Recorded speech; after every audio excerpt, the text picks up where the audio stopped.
Okay, good afternoon, everybody. For today's class, we'll be treating laptops and other mobile devices. Yes, ever since we'll be talking about the desktop computer, which is our PC. So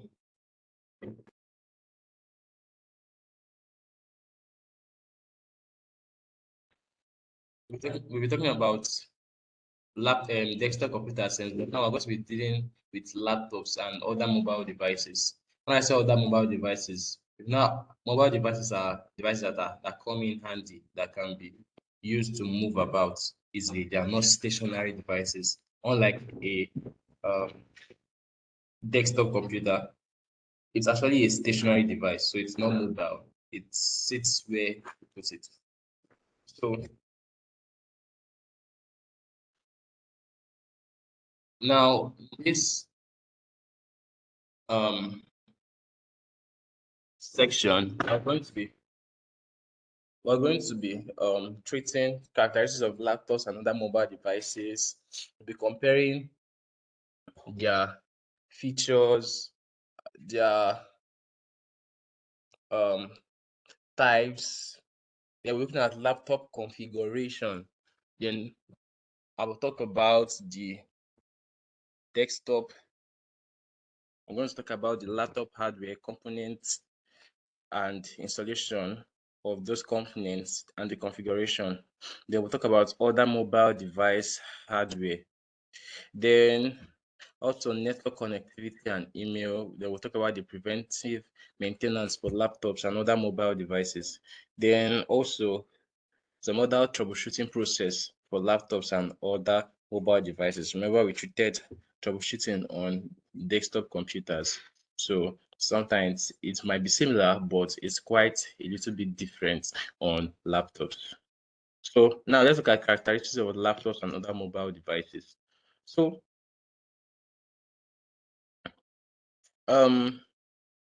mobility in information or information technology is the ability to access or get access to information from different locations outside of your home or office.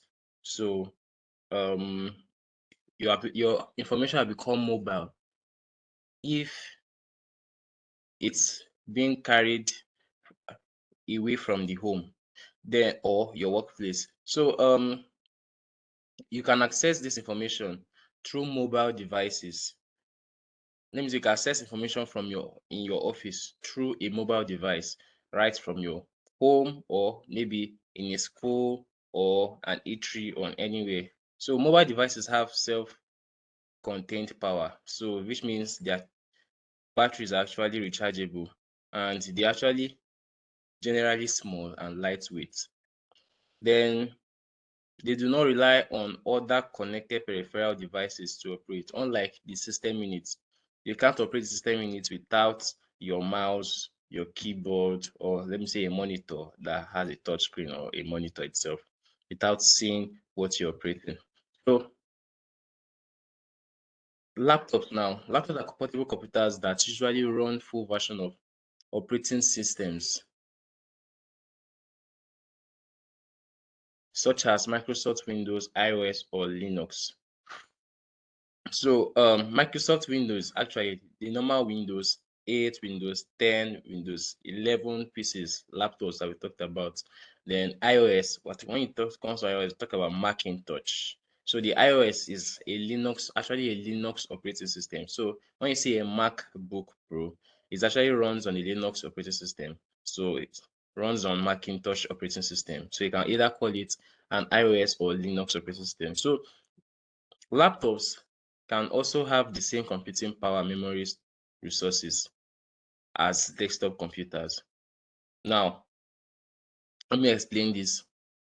Remember, we talked about how we can optimize or upgrade our desktop computer. You can increase the RAM, you can change the CPU, you can expand the storage, and so on, add a graphics pad. So The same way you can do that on desktop computers, on system units, you can also do that too in laptops. So you can increase your laptop RAM, expand the storage, and change the processor. So laptops actually integrate a screen, keyboard, and a pointing device such as the touchpad in one portable device. So when you look at your laptop, you have your mouse pad. Sometimes it comes with a touchpad which is on the screen. Then it actually has the screen attached to it. Then you can actually connect a peripheral to it also, an external keyboard or an external mouse. So they actually run from their internal battery. So it's actually the internal battery that gives them power. So you don't actually need power to be plugged. Your systems will be plugged directly to power before you can turn it on. So once the battery is charged, you can always turn it on. But when you're running out of battery, you will now need to plug to the power again. So laptop offer device connections such as USB and HDMI, but may lack the expansion slot capability of desktop. So you can see that laptops here actually have several ports also, but not as much ports as the desktop computer, because it doesn't have expansion slots that gives the ability of adding more ports. But there are ways to add more ports. You can actually have a USB extension where you just plug into the USB port and you can plug um other ports to that USB expansion device. So there is something called a USB expansion device where you actually have an extra HDMI port, an extra USB port, extra audio port, and maybe even a memory card reader port. So now let's look at smartphones. So smartphones actually run special operating systems that are designed for mobile devices. So mobile devices are way different from smartphones as a mobile device are way different from laptops as mobile devices. You can see that they do not run on the same kind of operating system. So smartphones may have limited operating system upgradability, OS is operating system, and can require the purchase of a new model to take advantage of the latest operating system features and apps. Now, if you know people who use, or maybe you use an iPhone or iOS device. Now, iPhone actually always upgrade. Right now, I think they're on iOS 15, 15.6. I think so. iOS 15.6. That's the operating system they're on. Just like I said, we're in Windows 11. So iOS now as an operating system for mobile phones are on iOS 15.4 to 15.6 thereabouts. So older, like now we have iPhone 13. So older versions of iPhones such as iPhone 4. Now did iPhone 4 does not support iOS 15. The maximum iOS version that iPhone 4 supports is iOS 13. So after 13, you can't upgrade again, and you would have to dispose that phone, or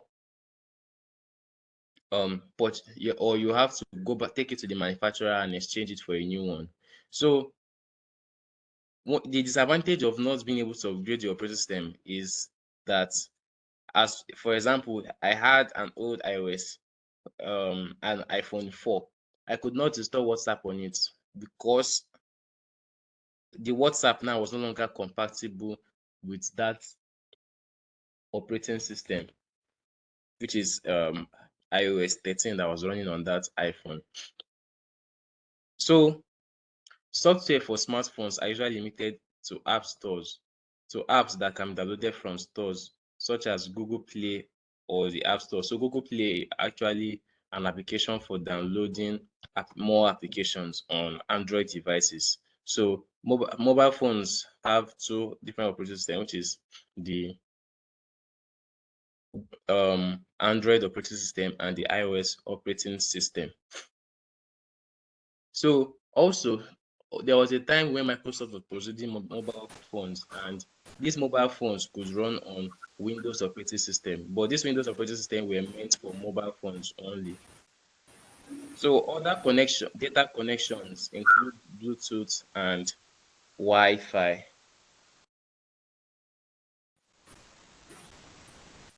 So let's look at the smart features. Most smartphones include global positioning system, which is GPS functionality. So a GPS receiver in the phone uses satellites to determine the geographic location of the device.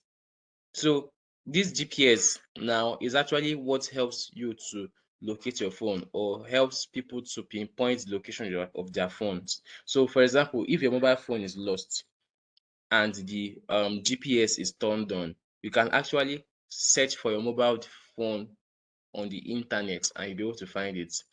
Google have provided those applications, Google Find My Phone, and iOS actually can do that also. So some apps allow a smartphone to act as a navigational GPS that provides guidance for driving, biking, or walking. So you can see how this GPS works. So even these boat drivers, the reason why, or you as a user of boats, the reason why you can find the driver on your boat app is because the driver's GPS is turned on. So you any position the driver is moving around you, you are going to see that driver on the map. So devices without a GPS service can still determine the location in a less precise way by using information coming from nearby mobile service antennas or nearby Wi-Fi access points. Now, this kind of way of detecting the position of the phone is actually when, let me say, you make a phone call. Some of us must have seen in movies, if you do watch all these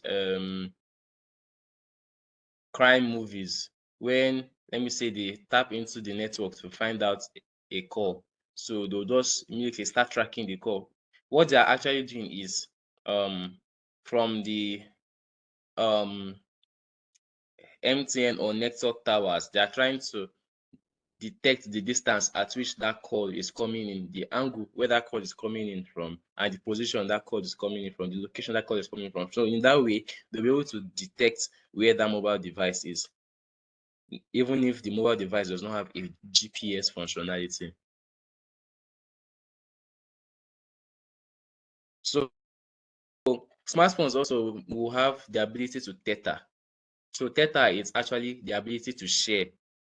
So the ability to share your cellular connection with other mobile devices. So the ability to share your internet. Let me just put it in simple terms. Your internet. So if you want to share your internet with another mobile device, all you need to do is to turn on your hotspot, or if you want to share your mobile your data with your laptop, you can plug your phone via USB and you go to your settings, open tethering and hotspot, and turn on tethering, USB tethering, and your laptop is going to have um an internet connection that's been provided by your phone. So also we have tablets and e-readers. So tablets are similar to smartphones in that they use the mobile operating systems, which is either Android or iOS. So they also have the same kind of features because they also possess Wi-Fi and Bluetooth connectivity, and they also have USB and audio ports. So most applications that work on mobile phones also work on tablets. But unlike smartphones, tablets normally have larger touchscreen displays. So that's what's actually basically differentiate both of them. They are wider and they are bigger.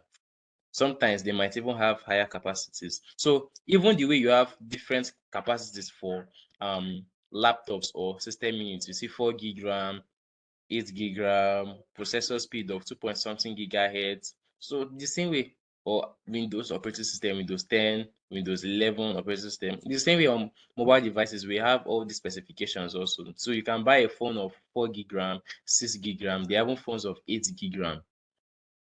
There are even phones of storages that are 128 gig storage, or 64 gig storage, or 32 gig storage, or 8 gig storage, or 236 gig storage. So there are phones like that. So that's how you used to know the capacities of the phone. Also, phones still have processors. Yes, like laptops do have. You hear things like um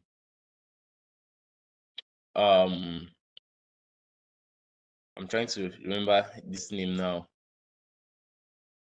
okay, as time goes, I'm going to remember and I'm going to make mention of that operating system, that's if of that processor rather. But you see processors for mobile phones that uses 2.4 gigahertz, 2.0 gigahertz, 1.0 gigahertz. So those are different processors that you would see on mobile devices.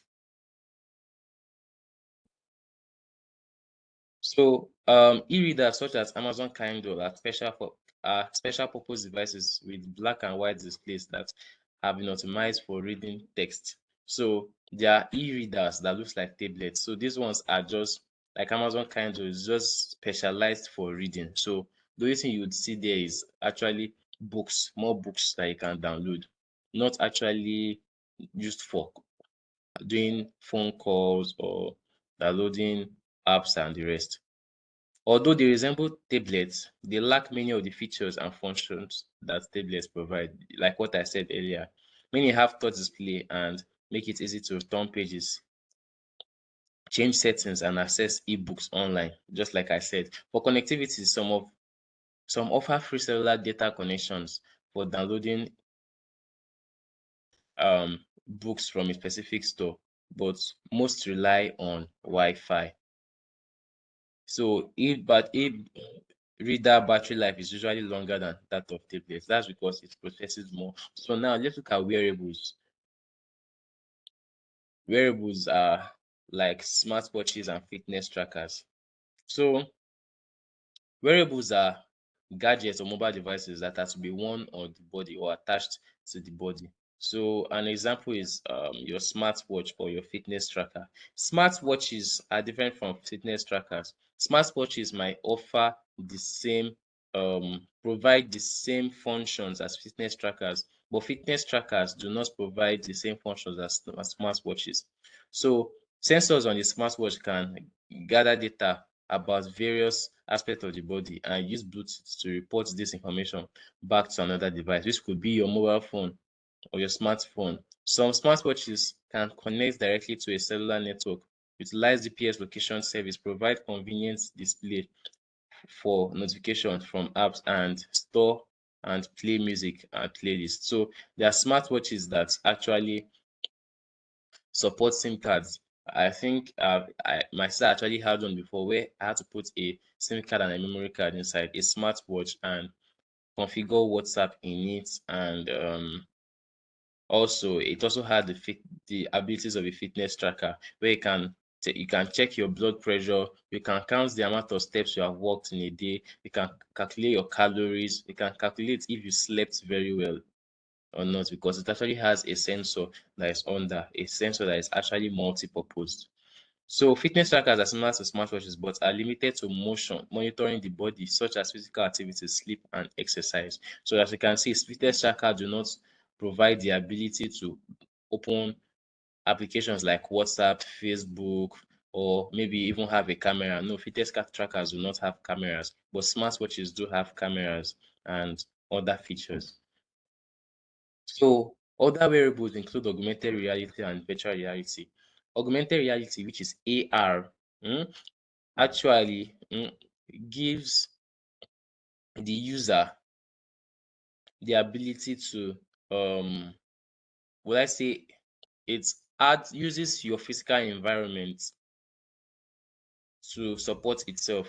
So the graphics of the augmented reality in this case can range from cartoon camera character in a game application to information for emergency management training for first responders. Now, augmented reality works like this. If you see or if you have watched all these science fiction movies, or maybe let me say something like Matrix, where they just wear glasses and they are able to see the person's data. They're actually seeing through the glasses like the way you'd see through a normal glass. But in addition to their seeing through the glasses, they're able to detect somebody's face, see the person's name and information, the person's age, so many things like that. So that's an example of augmented reality. It does not take you out of your natural environment. So in the case of virtual reality, it is actually different. when you wear that special headset like what we have here. So you can see it's an example of augmented reality. It's actually seeing this exact picture of the machine here, but it has other icons or labels that are attached to it that shows some other details. But virtual reality in this case now covers your face or your sight completely, takes you to a new world that is different from your physical environment, a 3D environment, an environment that you can actually interact with. Now, this virtual reality, since it has taken you out of the environment, it means that you will no longer be aware of your physical environment. So the user's motions are actually detected by sensors, which allow the user to interact with and move around in the virtual environment. So you can actually program a virtual house. Like now, let me say you build a house completely from scratch and you want your client to see inside the house. You can actually use a virtual reality system to take the person through a tour on how the house looks like. So the person will actually go inside the house and it will now look as though the person is inside the house physically, and every dimension the person is going to be seeing in that virtual reality would be 100% equal to the exact dimensions that the house carries physically. Okay, this is another video. So let's look at the motherboards of the laptops. So the compact nature of laptops require a number of internal components to fit in a small amount of space. The size restrictions result in a variety of form factors for a number of laptop components such as motherboard, RAM, CPU, and storage devices. Some laptop components such as CPU may be designed to use less power. So you can see that the motherboard of a laptop is similar but quite different in size and number of components it can contain, unlike the desktop computer. So the desktop motherboard has a standard form factor, but that of a laptop is not. You cannot relate it with that of a desktop computer because it's actually smaller and it is optimized to consume less power also. But also it carries the RAM, the processor, the storage devices. So this is actually an example of a memory, which is the RAM. So laptop uses small outline dual inline um memory modules. So this is an example of a RAM that you use in your laptop. This is actually 4 gig of RAM. Then this is an example of a processor you find on your laptop, smaller as you can see. This is an example of a hard disk drive, HDD. Remember what I talked about metallic drive. So this is an example of a metallic drive. Then this is an example of a solid state drive, SSD. You can see how small it is. So special function keys now on laptops. The purpose of special function key is to activate a second function on a dual purpose key. Now, if you open your laptops, if you have one, when you look at the function keys, that's after the escape key, you see F1, F2, F3, F4. So you're going to see, you might see some extra functions like this one now has to do with the display. You can see something like volume, increase volume, reduce volume, turning off your mic, increase the brightness, reduce the brightness, turning off your wireless connection, open up settings, and the rest. So for you to access some of those keys, you might need to hold down the function key, which is this FN. You find it on your laptop, and press the particular function key. You want to use the extra feature on it. So some laptops also come with the ability to lock the function key, in the sense that once your function key is locked, you can actually press these buttons without holding the function key, and it's going to activate these extra features that they have. So these are some examples of the extra functions that these function keys carry. So let's look at the display now of laptops and other mobile devices. So we have liquid crystal display. It uses twisted pneumatics or in-plane switching which is IPS. So an example of LCD display is what you would find on all these let me say big churches or crusade happening. You see this large, very large screen. Like you can actually see the boxes that are showing lights, or that's an example of an LC of an no, sorry. LCD actually is the one you'd see on your normal television screen. So there's an example of LCD. So LED, light emitting diode, uses less power and has longer lifespan than LCD. So that's the one you would see in those large, very large screen. Then organic light emitting diode, which is OLED, commonly used in mobile devices and digital cameras. That's for smaller, way smaller screens. That's the ones we see on our mobile phones. So the kind of screen on our mobile phones is actually an OLED screen, organic light emitting diode.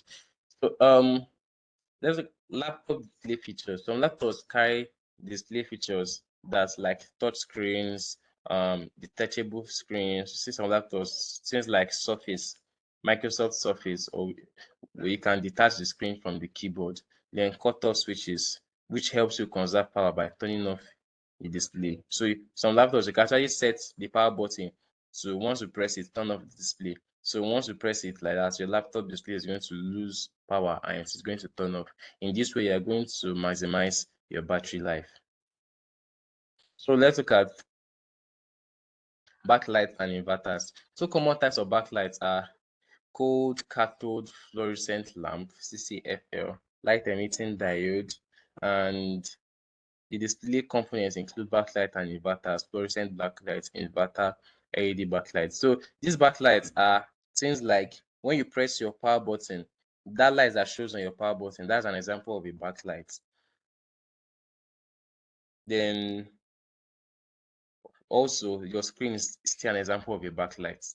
Your laptop screen is still an example of a backlight. Then all those LEDs that comes at the bottom side of your laptop where it shows, you see about 4 lights. When you plug your charger, you're going to see a light come up. That's actually an example of a backlight. So let's look at Wi-Fi antenna connectors. So Wi-Fi components include Wi-Fi antenna connectors, Wi-Fi antenna leads, Wi-Fi antenna wire guides. So this is an example of a network card that has been fixed inside a laptop.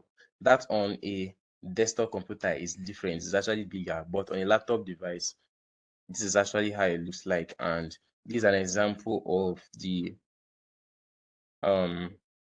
antenna wire guide. These wires that are connected to it. Then the connectors are actually these clips here. Then the LEDs, the leads are actually the stuffs on top. So let's look at webcam and microphone. So most laptops today have webcam and microphone built in, although there are some laptops that still do not possess. And modern laptops now come with camera security in the sense that you can actually close your camera. It's got they say bringing this feature because of hackers that might want to be monitoring you while you access the internet. So someone can actually hack into your device from the internet and be watching what is going on from your camera, and you will not know. Then for laptops, the webcam is actually positioned at the top center of the display. Like you can see here, this is where the camera is positioned. You can see the design of the camera. Then you actually have your microphones that are by the side.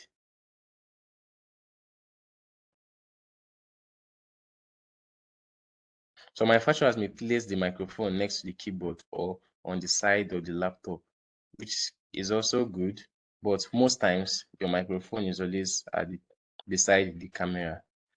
So let's look at laptop configuration. Power management. Configuring laptop power settings to better manage power usage, ensure that the battery is used efficiently. So power manager controls the flow of electricity to the component. Now, I'm going to actually show you how to go into the settings of the power management or the power management interface on your computer system or on your laptop.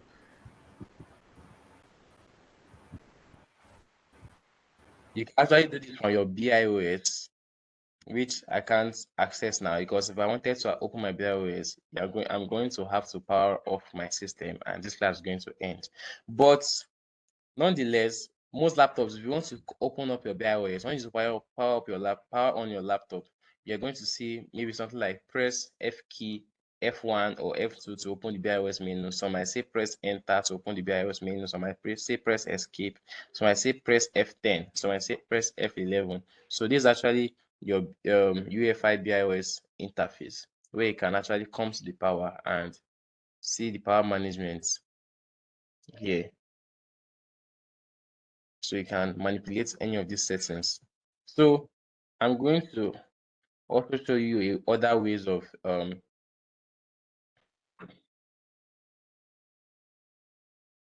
managing your power options. So let me just quickly stop sharing this, and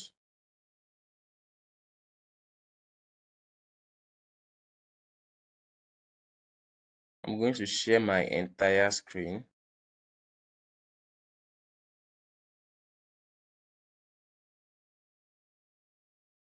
So I believe everybody can see my entire screen now. So one of the ways to do this actually is to right click on your battery. You see power and sleep settings.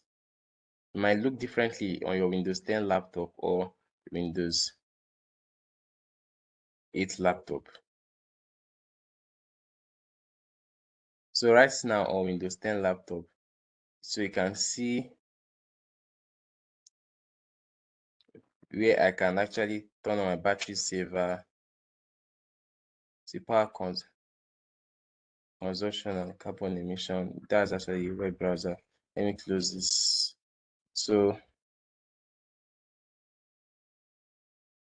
you can see now this is where I can set my power settings. On when I'm on battery, turn off my screen after 3 minutes.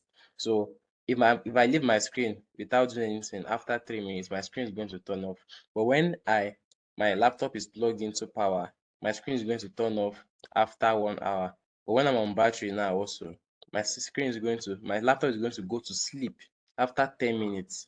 When I've plugged in, my device is going to when I'm plugged in to power, my device is going to go to sleep after 2 hours of not doing anything. So I'm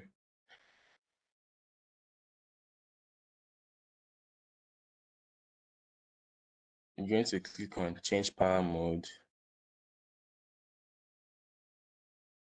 This must also open up a web page for me. Okay, these are help center. So let me just quickly go from control panel.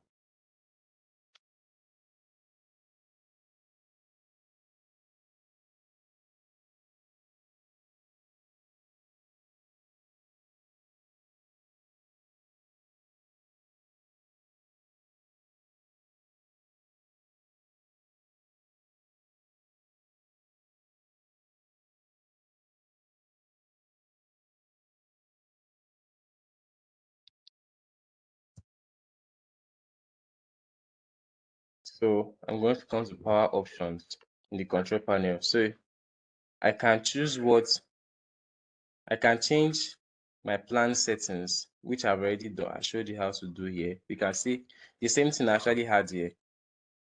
I showed you here is what is showing here. So this is how it's going to actually show your own laptop. Turn on the display after 3 minutes, when on power, turn it off after 1 hour and the rest. So let me just go back and show you other power settings. So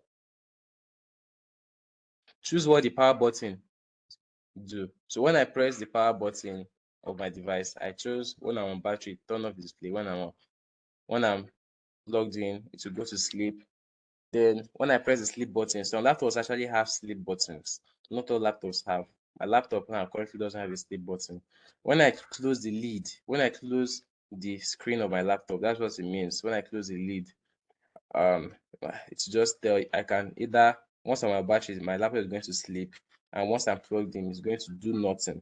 So there are other options there, either hibernate, shut down, and the rest. Then some of you now, if you come to your start menu and you want to power off your system, you might not see the option of hibernate.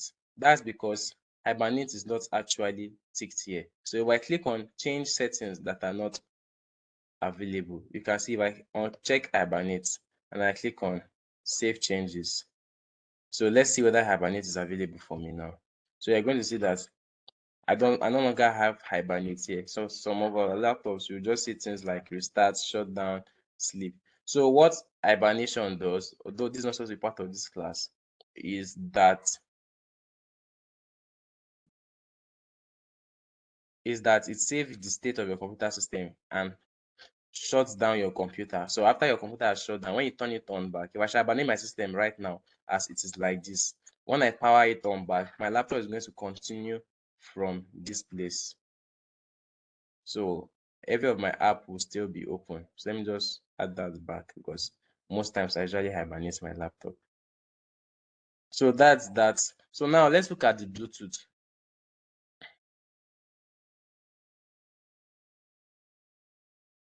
The Bluetooth technical specification is described by the Institute of Electrical and Electronics Engineering, IEE, by the 802.15 standard.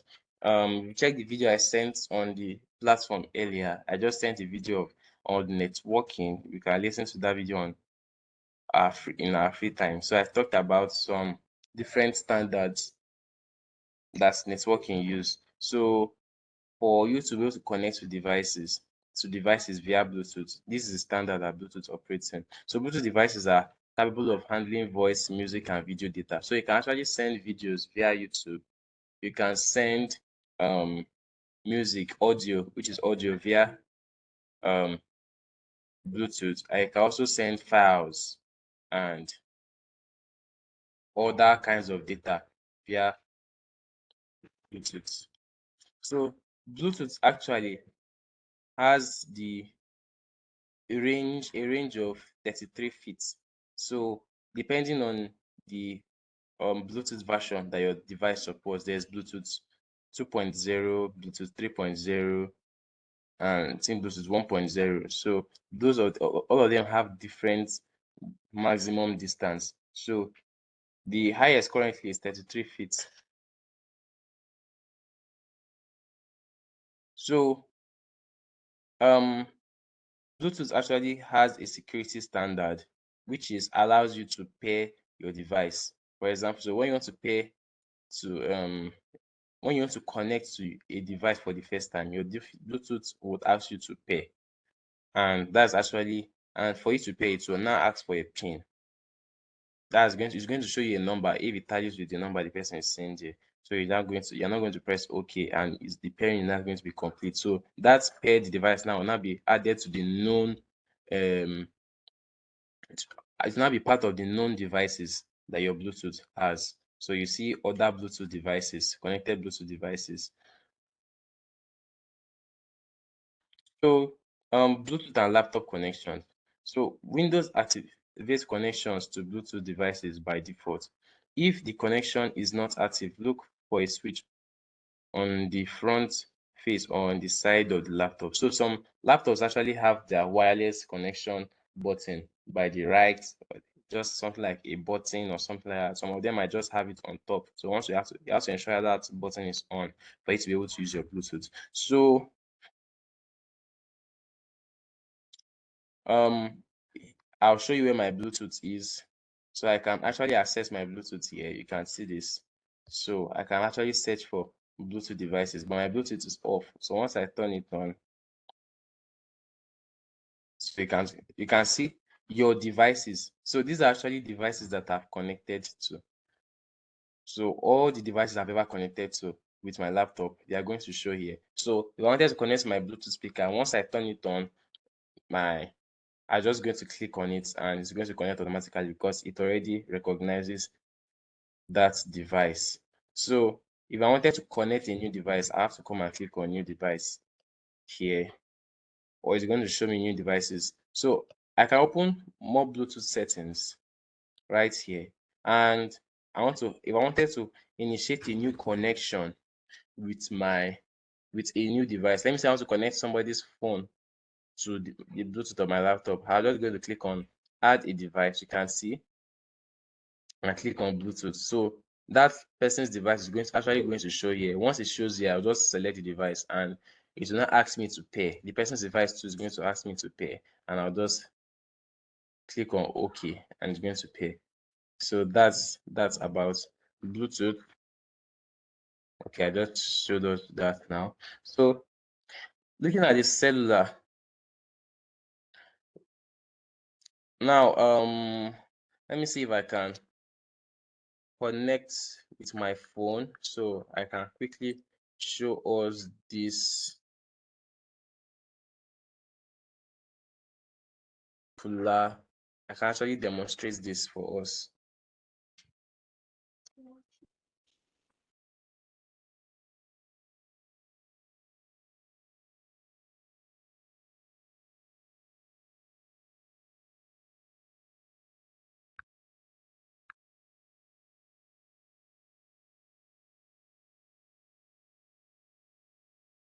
So like I said earlier, many cell phones have the ability to connect, share their internet services with other devices. So you can turn on, once I turn on my mobile hotspot, I'm used, for example, right now I'm actually using my mobile hotspot to connect my laptop to the internet, and I can do that once I turn on my mobile hotspot on my phone.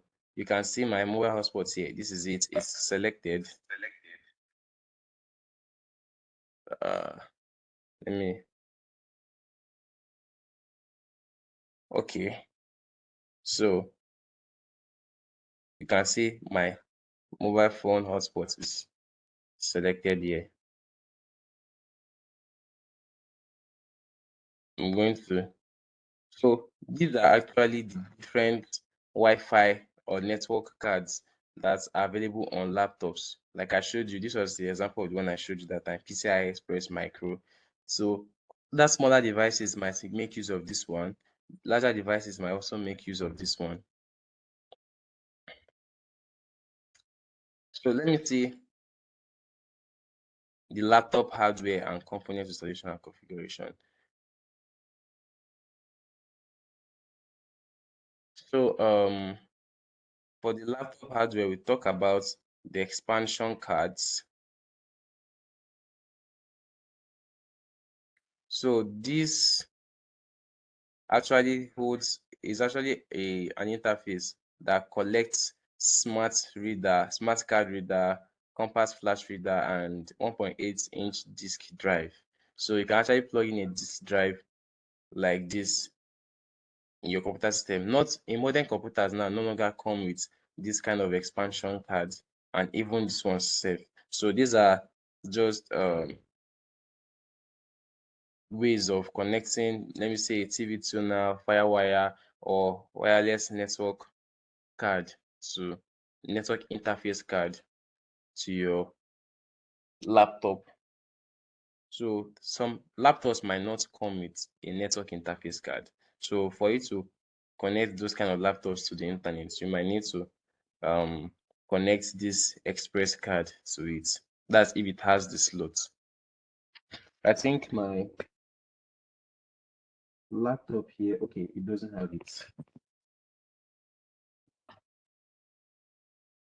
All right, so you also have flash memory, which are flash drives or flash cards, which we always call normal SD cards, and the flash card readers. So you can see some laptops actually has a space for reading cards, which is this, and flash drives goes into the USB ports. So these are other storage devices that are mobile. So the smart card reader, for example, a smart card is similar to a credit card but has an embedded microchip that can be loaded with data. So it can be used for telephone calling, electronic cash, payments, and other applications. So the microprocessor on the smart card can hold much more information than that of a magnetic strip. Smart card readers are used to read and write to smart cards. So for example, this is a POS machine that comes with a smart card reader. So you can actually write data to this card, just like the way when you want to actually debit you, it actually writes a data to the card and takes information from the card, send it to your bank service provider and you're being debited. So that's how that works. So the similar when you put a memory card inside your laptop, is that your system actually has ability, because it has a smart card reader, has the ability to store information on that memory card or delete information from that memory card. So the um single online dual inline memory they only fits into a DIMM slot. So these are used by very, very small computers because they don't have so much space. So this is actually how computers that are small, this is at the size of memories computers that are small used. Remember I talked about it earlier, an example of a RAM. So this is actually an example of a RAM, and they are actually very, very fast. So you can actually view the currently installed amount of RAM in your power on self-test screen, BIOS or system properties. So let's see if we can check out the amount of RAM that is installed on my laptop. So I can actually go to my settings,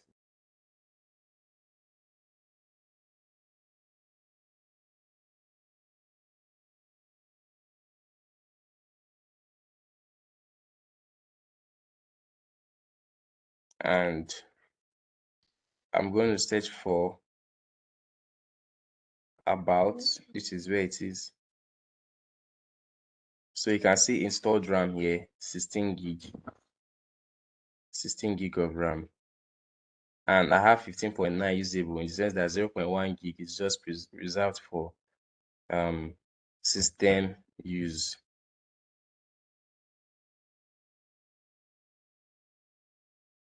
Okay, I've already showed you how to install some of these things in our computer hardware. So overview of the hardware replacement. Now some parts of the laptop typically called customer replaceable units, which is CRU, can be replaced by the customer. So you can actually replace some components on your laptop. For example, the RAM, you can replace the RAM, you can replace the storage also. So parts that should not be replaced by the customer are called field replaceable units. So these examples of these components that you yourself as a user should not be able to replace is the LCD, the keyboard, or let me say the mouse pad and power button, all those things. These are actually highly delicate components that needs to be installed by professionals. So some of these common repairs include hardware and software diagnostics, data transfer and recovery, keyboard and fan replacement. Sometimes your laptop fan might just stop working, and that will cause overheating. It can actually cause your components inside your laptop to get burned. Screen repair. Let me say you broke the screen of your laptop and ink kind of is showing black. So you will need a professional to actually replace it for you.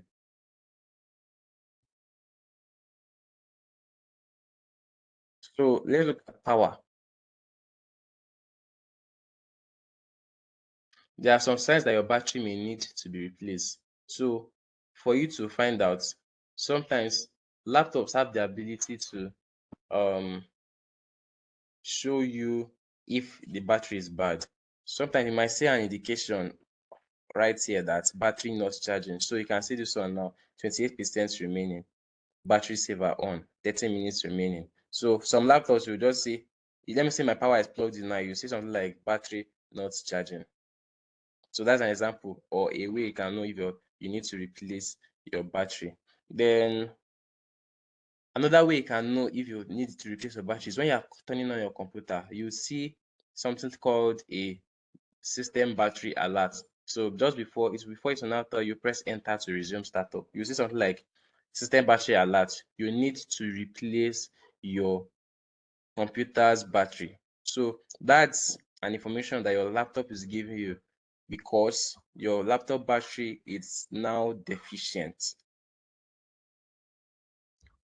And a battery replacement must meet or exceed the specification of the laptop manufacturer. So in the sense that the laptop battery should be compatible in size and also um meet have the same pin and also either the same capacity or higher capacity. That's why they said must meet or exceed the specification of the laptop. So used battery must have use the same form factor as the original battery in the sense that if it must have the same shape. Then also voltages, power ratings, and AC adapters must also meet the manufacturer's specification. So which means that the amount of volts, input voltage, output voltage, input current, output current, and the power rating must also meet that of the manufacturer. So this kind of laptop here is actually, I think this is actually a Windows Elite book, a HP Elite book rather. So let's look at internal storage and optical drives. So optical drive, this that you see here is actually a CD-ROM drive where you input your disk, your CDs in your computer. So it actually goes into its slots here, which directly connects to the motherboard. So some of these storage device, some of these components have warranty. So to view currently installed storage devices, you can check the Power On self-test screen or the BIOS. So if I should show you now, I don't actually have a CD-ROM drive on my laptop. Just to prove to you that I don't have, I'm going to try and eject. When you open your laptop, you're going to see something called CD drive here. So you can see I can eject. But once I click on eject, so you can see an error occurred while ejecting CD drive. That's because I don't actually have a CD drive. If I should connect an external CD drive, I'll be able to eject and it's going to work properly.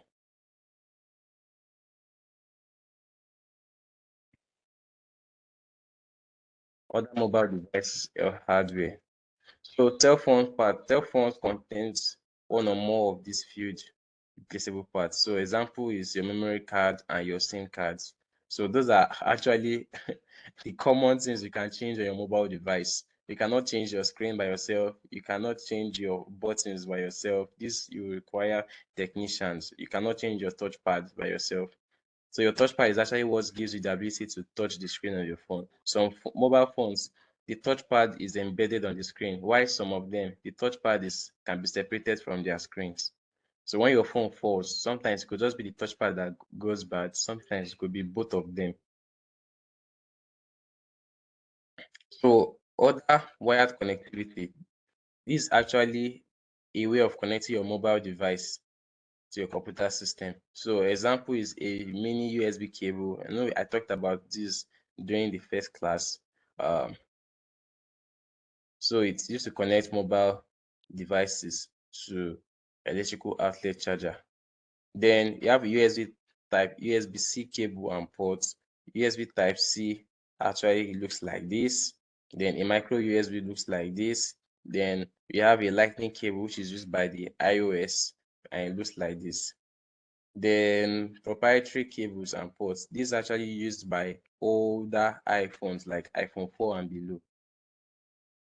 So there are other wireless connections or way of connecting to different components wirelessly.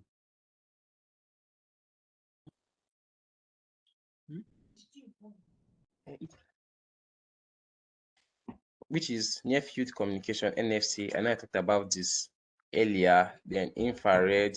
Infrared, there are some phones that support mobile phones that support infrared. So infrared actually gives you the ability to control other infrared control devices remotely, such as your television. So if your phone supports infrared, you can actually control your television with your mobile phone, or maybe a projector, or let me say an AC, an air condition. So these are devices that support infrared. Infrared is the way that television uses your television control, remote control connects to the television. So also Bluetooth is another way. Then Theta and mobile hotspots, which I've explained earlier. So wearable devices, examples of wearable devices are uh, smartwatches, VR headsets, fitness watches, and augmented reality, which I've explained earlier. Then specialty devices. So specialty devices are other types of smart devices that benefit from the network connectivity and advance. So something like this GPS positioning system. This is an example of a GPS positioning system. You'll find this on your vehicles or your cars. So this is what your vehicle actually used to check its positions, because your vehicle now possess a new vehicles actually possess a GPS on them. So you can actually check or track the position of your vehicle with the help of this. Then I talked about the electronic reader is or e-reader, which is used for accessing books online only. So it's optimized for only books. So the battery actually lasts way longer and it's just optimized for books. So it doesn't have any other feature like the tablet or smartphone would have. So let's look at network connectivity and email. So wireless data network. Your phone or mobile device connects to the internet over either a Wi-Fi connection or a cellular connection. So cellular connection has to do with your the connection network internet connection that is provided by your SIM card. So turn on cellular network means turning on the data on your phone. The Wi-Fi, turning on Wi-Fi means that you have to connect to maybe say a router or a MiFi. So that's how those two works. When there's data available on your devices, maybe your SIM card or your router or MiFi, you can now connect to the internet. So some phones actually support even some laptops support the use of SIM card. Like my laptop supports SIM card, but right now I can't turn on the mobile um cellular network because there's no SIM card inserted on my PC currently. So the option is not going to show. But if I should insert a SIM card that's compatible with my laptop, that option is going to come up. Or if I should insert a modem, modulator, demodulator, if I insert a modem, the option for cellular network is going to turn on. So from there, I can now turn on. It's not like I'm using my laptop SIM card to browse. So there are several cellular technology that came up over the years. We have 1G, 2G, 3G, 4G, 5G. Also, right now, 6G is even being worked on. So there's also LTE. Some of us that are saying 4G LTE. So LTE actually stands for long-term evolution. So it just improves 4G. So the difference between 4G and LTE is that when you're in motion, 4G changes to LTE. And also, when you're making phone calls, your phone can switch from LTE to 4G and you're actually going to be able to browse while you're making a phone call. But we are working on 3G or 2G network. Once you're making a phone call, your internet connection just goes off totally. So airplane mode, most mobile devices can have a setting called airplane mode. This setting turns off all cellular and as well as Wi-Fi and Bluetooth radios. So this airplane mode is useful when traveling on an airplane or when traveling where accessing data is prohibited or expensive. So when you're on a flight, it's always advised to they'll make an announcement, put your devices on airplane mode or switch off all your mobile devices. So just that you do not mess up their whole aeroplane connection things. And also you can enable or disable cellular access specifically on devices instead of using the airplane mode. So you can just go to your phone settings and turn off your SIM card or turn off your data. So that's one another way. But airplane mode just automatically turns this off. So if I should just turn on my airplane mode right here, it means I'm going to be disconnected from this class and I'm not going to be doing that. So this is my airplane mode here and I can manipulate the settings. So hotspots gives you the ability to share your internet connection with another device. And mind you, laptops also have hotspots, which I'm going to be showing you right now. So So you can see mobile hotspots. So you can see I can put my phone, my system's hotspots, and I can now connect other devices or other people's laptops to it. So I have a name, the password, and one of the people devices connects is going to show me the amount of devices that are connected.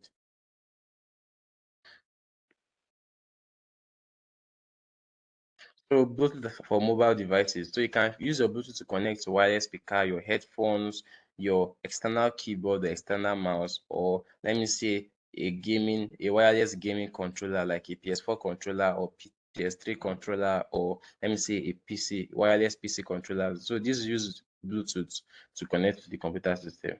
So Bluetooth pairing, I explained that earlier. Then I would like to explain how to send a file to your laptop via Bluetooth. So you just have to come and click on this arrow that at the bottom right of your screen. You're going to see Bluetooth. So once I right click, this is one way.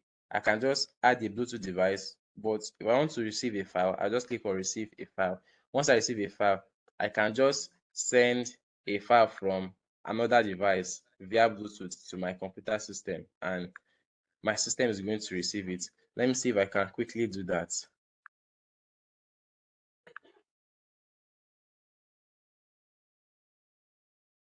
Um, so I'm going to send a document.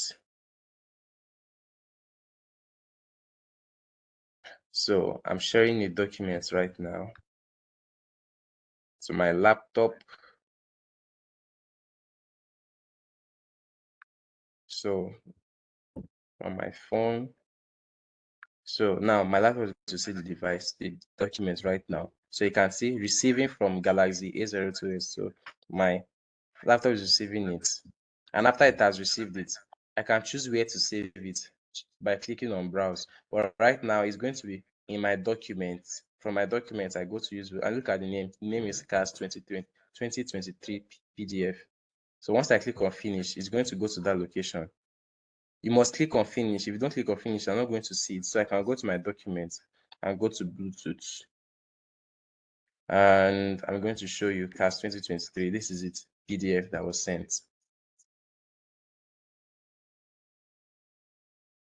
I already told you how to pay. So emails, you can actually send email. Your PC actually have what an email application which you can use to write emails or open your email. So you can see all my emails are right here. I have about 5 which are for different purposes, and you can see my Microsoft email. So you can see the email is open right now and I can access it. I can actually write an email to somebody. So that's how, excuse me, this works. And that's for emails.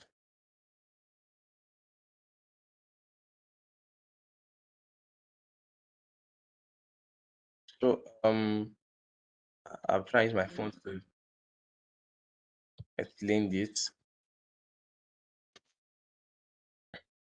Oh, this time my PC is low. I'm going to have to switch to my mobile device. So some of these devices come with the ability to sync data, and the data you can sync to your email are actually your contact application, pictures, calendar, bookmark, location, and the rest. So you have to enable sync on your mobile devices like your iOS or your Android. So let me quickly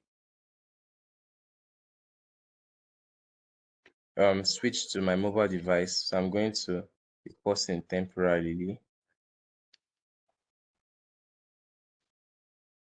Okay, so I'm going to be sharing my mobile phone screen just to show you something. So I talked about how to turn off your mobile phone. So you can either your mobile phone internet connection. So you can actually turn on the aeroplane mode, which is this, which I'm just clicking right now. I'm not going to turn it on so that I don't lose connection to this meeting. So that's that. So I can also navigate to my settings, my phone settings, and you can see where my Wi-Fi connection is. I can turn on my Wi-Fi. I can go to mobile networks right now.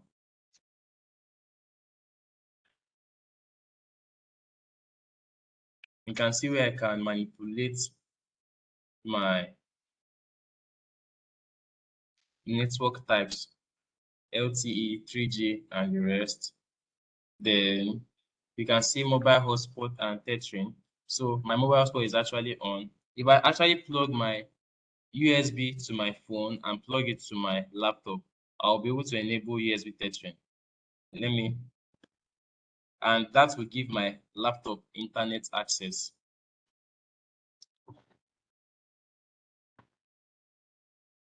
Let's see if I can quickly do that.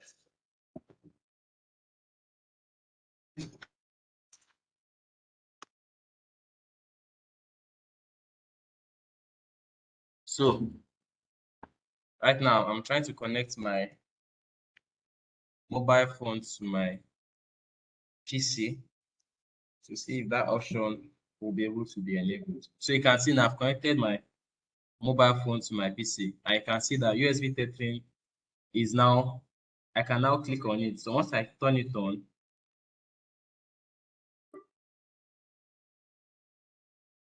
my laptop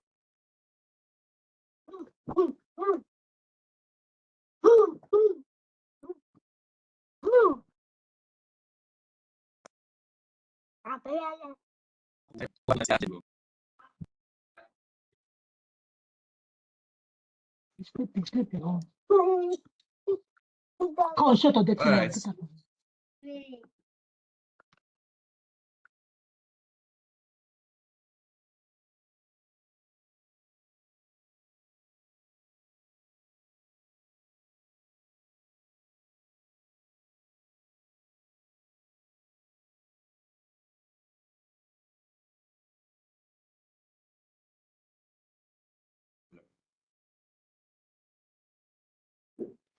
Connection via my mobile hotspots. All right, so next is synchronization.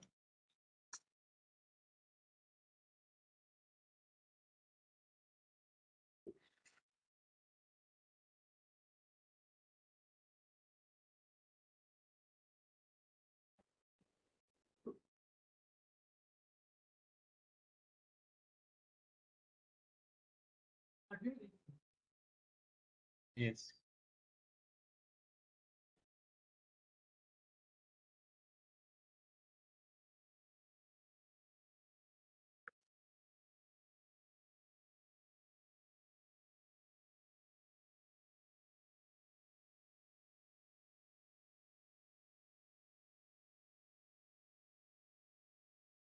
Okay, it looks like my phone just disconnected. Let me just quickly reconnect it back.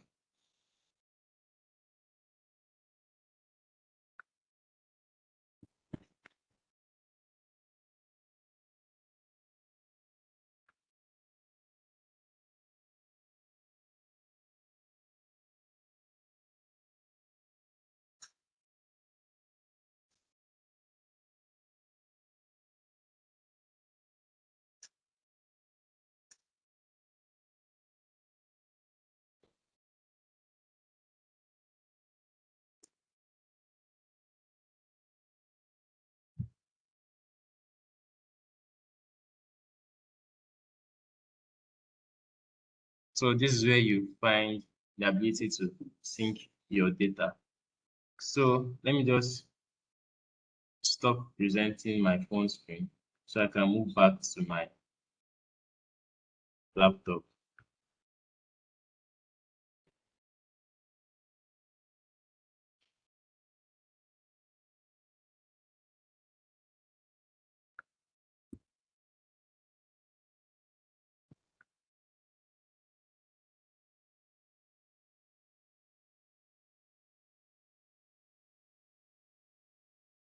So next, we are going to be looking at preventive maintenance for laptops and other mobile devices. So the reason for maintenance, because laptops and mobile devices are portable, they are used in different types of environments. So as a result, they are more likely than desktop computers to be exposed to harmful materials and situations, including dirt, contamination, spills, drop, excessive heat or cold, and excessive moisture. So many of these laptop components are placed in a very small area directly beneath the keyboard. So which means that when you spill liquid on your keyboard, it can result to a severe internal damage. So you're going to damage a lot of your device components, which includes your keyboard itself, maybe the connection of your mouse pad, and also your RAM, your hard drive, and the rest.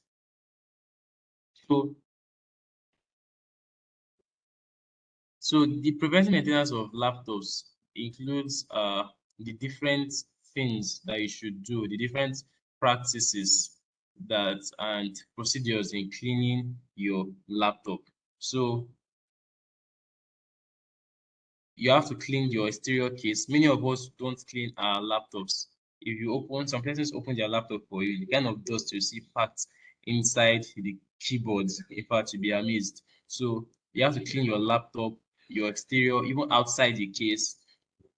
You have to clean the vents and the I/O ports, which is your USB port, your network port, your um auxiliary port, which is where you plug your earpiece, your power port. Also, you have to clean your screen, which is your display, and your touchpad also, and especially your keyboards.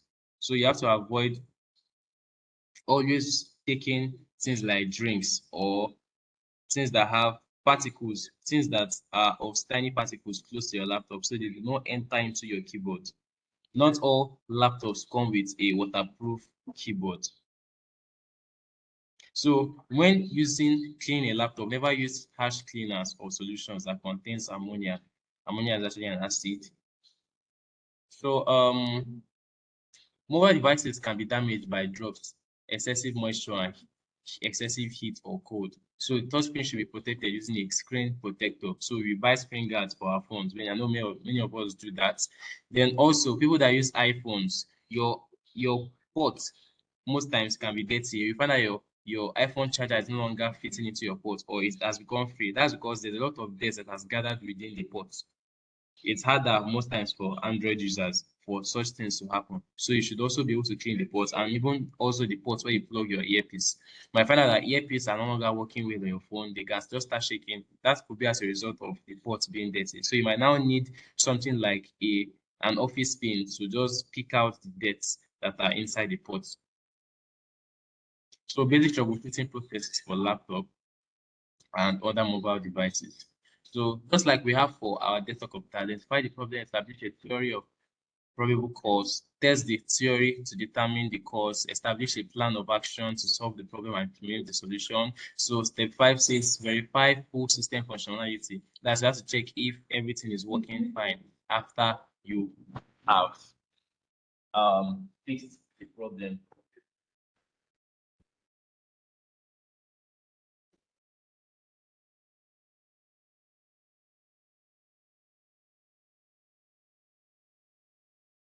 So just like the thing we have for desktop computers, it's just the same procedure, but the actions are just quite different. So you have to ask open-ended questions. What problems are you experiencing in your laptop? So let me say you're actually on the help desk of a manufacturer's company, like a HP company, and a customer asks, my laptop is having this issue. So you have going to, or your laptop is working properly. You're going to be asking questions like what problems are you encountering? What softwares have you installed recently? What were you doing when the problem started? Or what error message have you received? Then close-ended questions. Is the laptop under warranty? Is the laptop currently using the battery? Can the laptop operate using the AC adapter? Can the laptop boot and show the operating system desktop? questions like that. So you have to establish the theory or probably cause of the problem. So some causes of problems in laptop could be that the battery does not have a charge. So that will stop the laptop from coming up. Battery will not charge, lose cable connection, keyboard does not work, num-lock key is on, lose RAM module. So your laptop is not going to be booting as fast as normal or might be running into errors. Then the power button is broken. Also, this one now in your mobile device, your power button can be broken. So which means that you can no longer power on your phone if it goes off. That's one common problem with people that use Tecno or Itel or Infinix. Power buttons sometimes break or you have reached the maximum amount of taps. So your power button on your mobile phone now have something called the maximum amount of taps that it can actually, you have to actually tap the power button before it actually stops working. So, or before it actually wears out. Some can be 10,000 taps, some can be 100,000 taps. So if you have pressed your power button up to 100,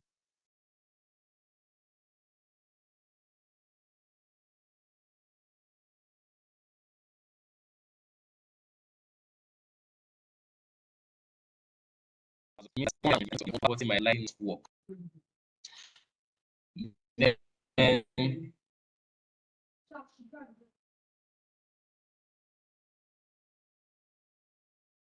um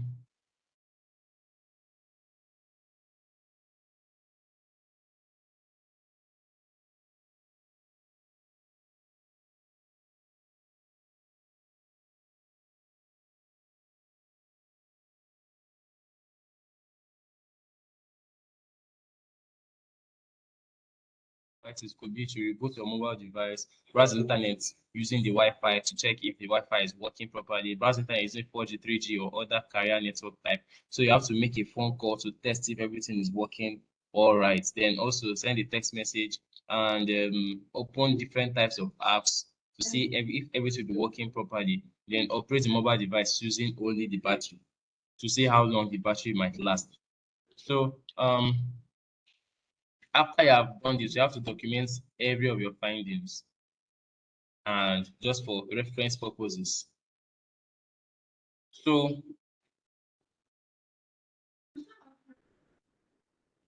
I just finished explaining this. Laptops and other mobile devices have common problems and attributes, and you might be encountering some of all the problems. So let's say the problem is the laptop does not power on.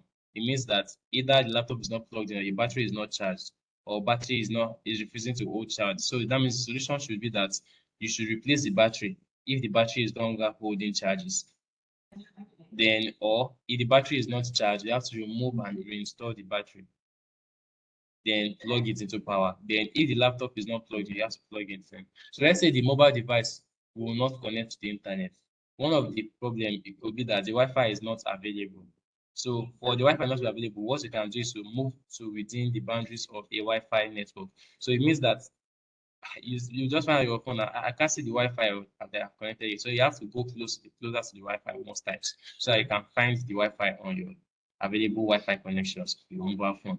So there is no carrier network in range. So which means that your network now, MTN, let's say MTN does not have network, it will just go out, or you're having just one bar of network on your phone. So you have to go within the boundaries of the carrier network. So we've come to an end of this chapter and we've talked about some features of the mobile phone and laptops, how to configure the power of your laptop, how to remove and install laptop components, and describe the purpose and characteristics of other mobile devices. And I explained how to configure your network and email, then also common preventive maintenance techniques for laptops and how to troubleshoot some laptops and mobile device problems. So right about now, I'll just be accepting questions. So please, is there any question for me?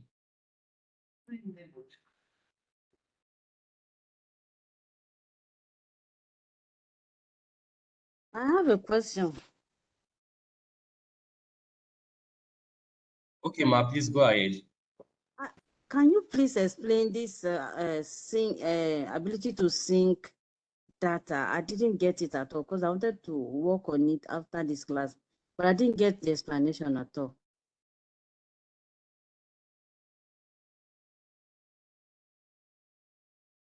Let me see. Okay, let me see if I can open it up on my phone back. So while I'm doing that, if there's any other question, please, you can go ahead and ask while I'm trying to set this one up on my phone and explain again.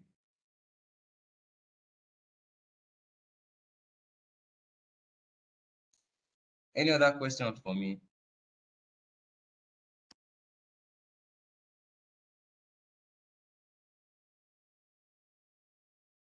Okay, what's the full meaning of WAN1? Cellular one. WAN means wide area network. Okay, wide area network. Wide area network. So that's when different computers are connected together in a geographical area.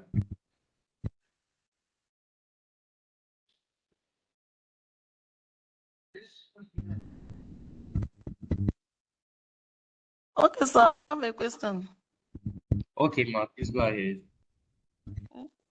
Is in the how to clean our laptops, is there any recommended solution? Any really quick? Okay. For that one, I'm not an expert in that, but you can actually find some of those solutions in computer shops. So they sell a lot of those, but there are some that are affordable that they would always recommend for you.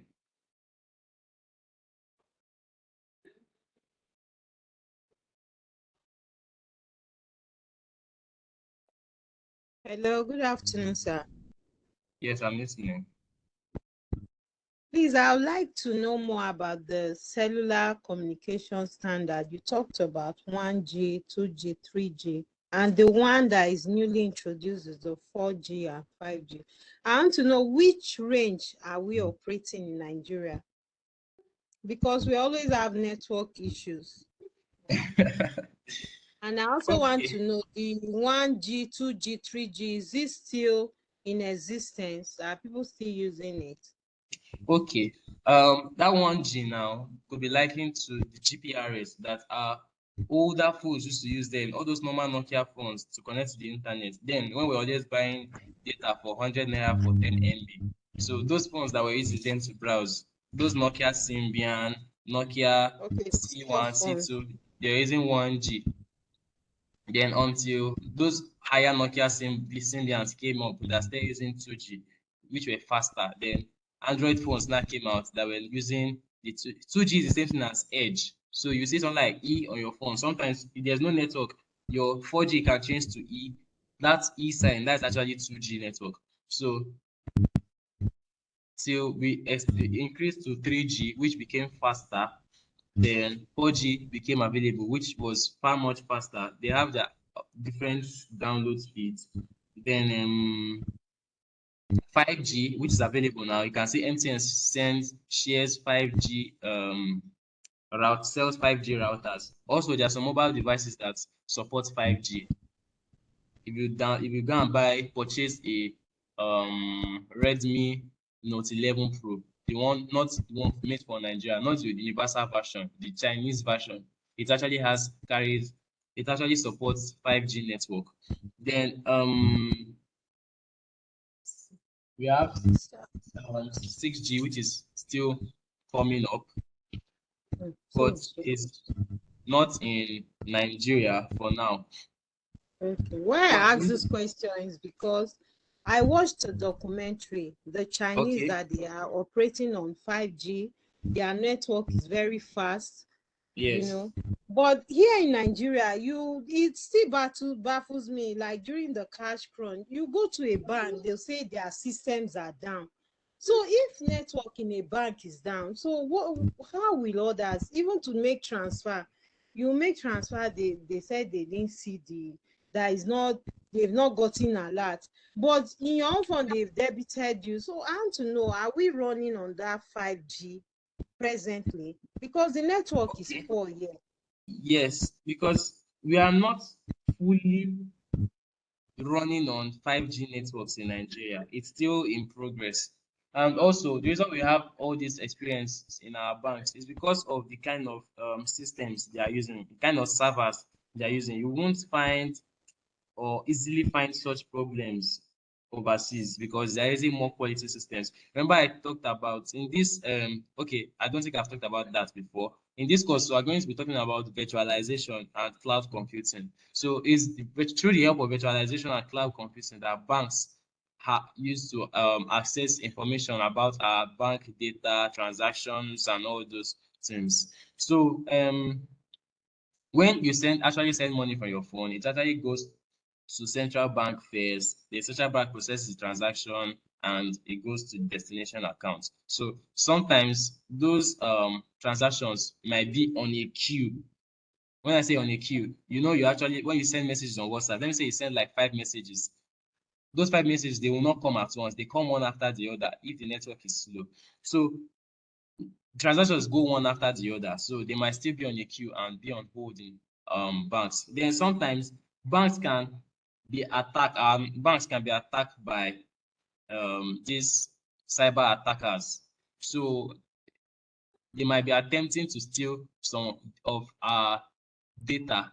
So when these guys attack our banks, they start telling you things like there's no network, which might not actually be true. So they are just trying to resolve the issues that they're having with those cyber attackers. So it could be that they will be asked to pay a sum of money. So could it be that this is the reason why sometimes we just see some of all these debit alerts that will just go, some little amount of money will go out of account just to recover some of all those funds? So it's not, the problem is not just from the network. Also, they might tell you their server is having issues because the server that's providing them with those services can be down. That's especially if that server now is actually located in Nigeria. Nigeria, we don't have a steady power supply. So Yes. if power goes out of that server, it means that server is going to be down for that period of time. So until that server comes up again, before they'll be able to access or do transactions with other banks or your account. Thank you, sir. You're welcome. Okay, let me present my mobile screen to explain that syncing of data again.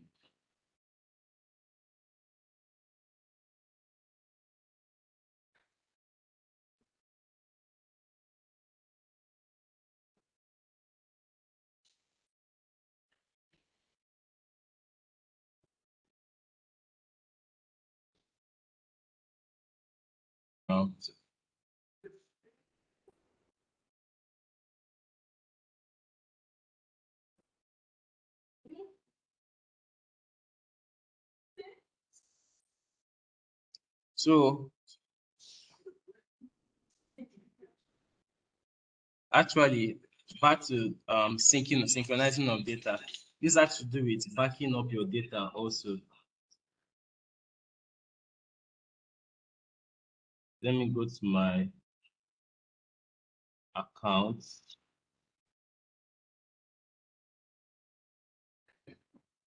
So you can see backup data. Once I click on backup data, let's see what happens next.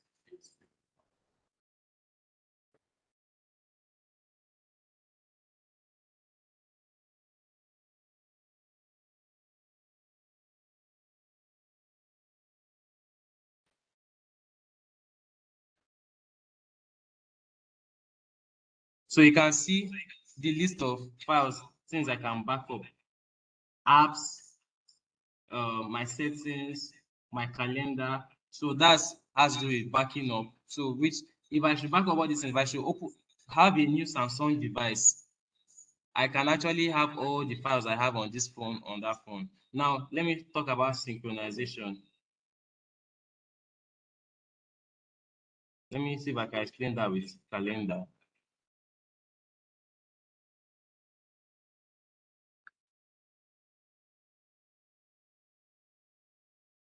So you can see synchronization.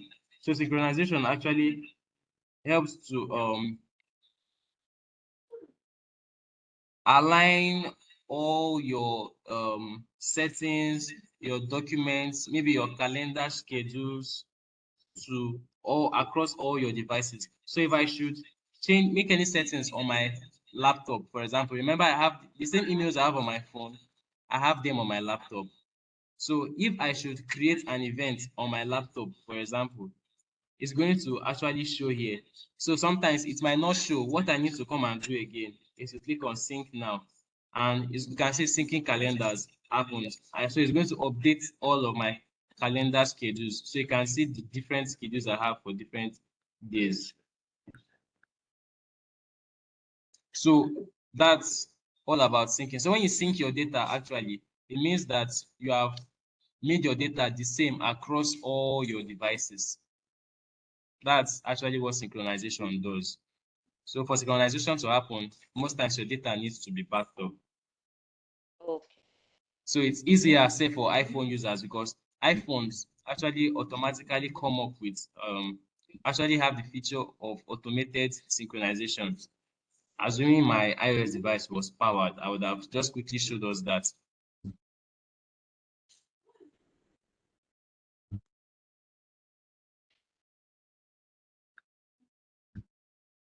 All right.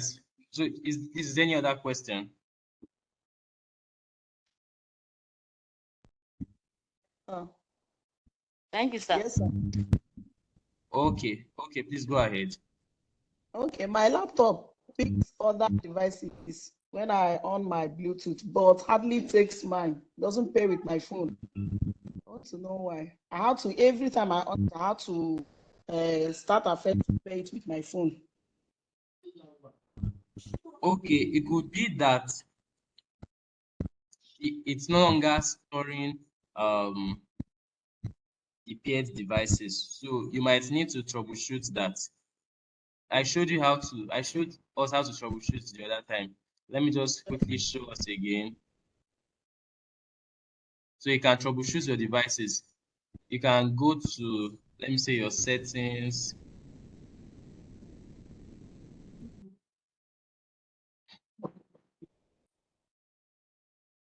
I think troubleshooting should be right here.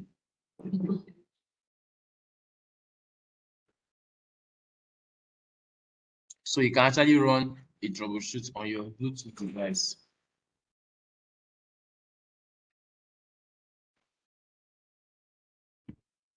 Okay, okay, that's true. Mine was having issues that time, so it was not coming up. So you can actually troubleshoot your Bluetooth when you just search on troubleshoot your system and click on run, and your laptop is just automatically going to run some checks on your Bluetooth device and troubleshoot it for you. So that problem might stop. Okay, sir. Thank you. All right. Okay. Thank you very much, everyone. We've come to the end of this class. We'll be meeting in our next class. Enjoy the rest of your day.